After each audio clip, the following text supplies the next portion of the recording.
नमस्कार फ्रेंड, बिहार देख रहे हैं आप। मैं हूं आपके साथ राजमोहन सिंह। देखिए, बिहार एनडीए में एक बार फिर दरार दिखाई पड़ने लगी है।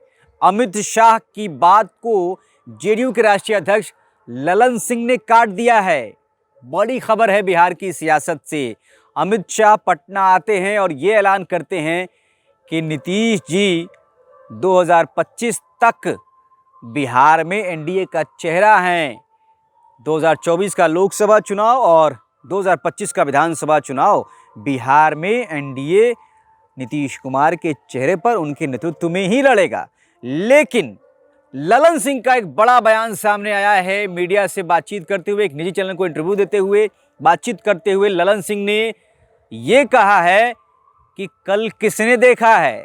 ललन सिंह कह रहे हैं कि कल किसने देखा है, किसको क्या पता कल क्या होगा। ललन सिंह ये कह रहे हैं कि 2024 और 2025 में जो चुनाव होने हैं, लोकसभा के चुनाव 2024 में और 2025 में विधानसभा के चुनाव, तो अभी भाजपा और जदयू मिलकर ही ये चुनाव लड़ेंगे, ये तय नहीं है। ये कहना है जेडीयू के राष्ट्रीय अध्यक्ष ललन सिंह का। यानी कहीं ना कहीं नीतीश कुमार ने बीजेपी को मैसेज दे दिया है। और ललन सिंह ने इस दौरान एक बड़ी बात ये कही कि 2020 के विधानसभा चुनाव के वक्त बीजेपी और जेडीयू साथ मिलकर चुनाव लड़े थे और उसमें जेडीयू को बड़ा नुकसान हुआ था। और साजिश किसने की थी ये सबको पता है।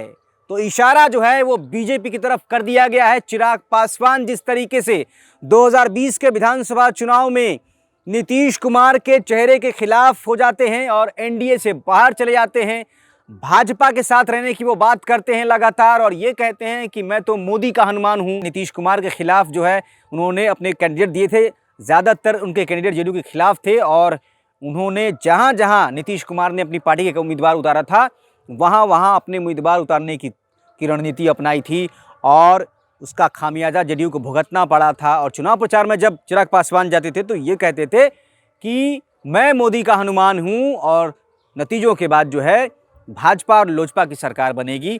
उनके जो जितने भी उनके कैंडिडेट थे वो भी इसी तरीके के बयान जो है मीडिया में दे रहे थे उस वक्त।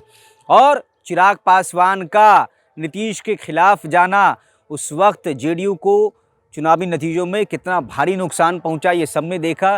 43 सीटों पर जो है वो सिमट जाती है जेडीयू, नीतीश कुमार की जेडीयू। उसको लेकर जो है अब तक जेडीयू वाले भाजपा पर उतने मुखर होकर बोलते नहीं आए हैं।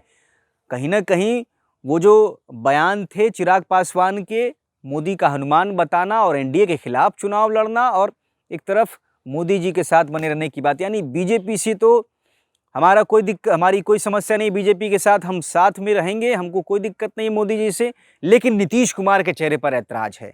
ये उस समय जो है चिराग पासवान लगातार कह रहे थे। हालांकि अब तो समीकरण वहाँ भी बदल गए हैं। चिराग पासवान जो है वो पैर छू के प्रणाम भी कर रहे हैं, नीतीश कुमार को झुकने भी लगे हैं और नीतीश कुमार भी बेटा कह के संबोधित कर रहे हैं।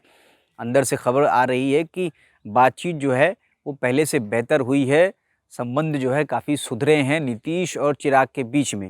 लेकिन ये जो जेडीयू और भाजपा के जो संबंध है, जो खींचतान है, वो लगातार जो है चल रहे हैं। और जिस तरीके से शक्ति प्रदर्शन भाजपा ने किया, संयुक्त मोर्चों की बैठक बुलाई गई, अमित शाह, जेपी नड्डा, तमाम जो राष्ट्रीय नेता है, जो आला कमान है, पार्टी के शीर्ष नेता है, वो सभी के सभी पटना पहुंचते और जिस तरीके से शक्ति प्रदर्शन किया जाता है, भारी संख्या में पोस्टर बैनरों से पार दिया जाता है। 700 नेता जो हैं वो अलग अलग प्रदेशों से, अलग अलग जगहों से पहुंचते हैं, बिहार के अंदर पटना में आते हैं और अमित शाह ये ऐलान करते हैं कि 2025 तक जो है नीतीश कुमार के चेहरे पर ही बिहार में एनडीए चुनाव लड़ेगा। लेकिन अब अमित शाह की बात ललन सिंह ने काट दी है, बड़ा बयान दे दिया है और इस बयान के बड़े मायने निकाले जाएंगे और एनडीए में दरार की स्थिति एक बार फिर से उत्पन्न होती हुई नजर आ रही है।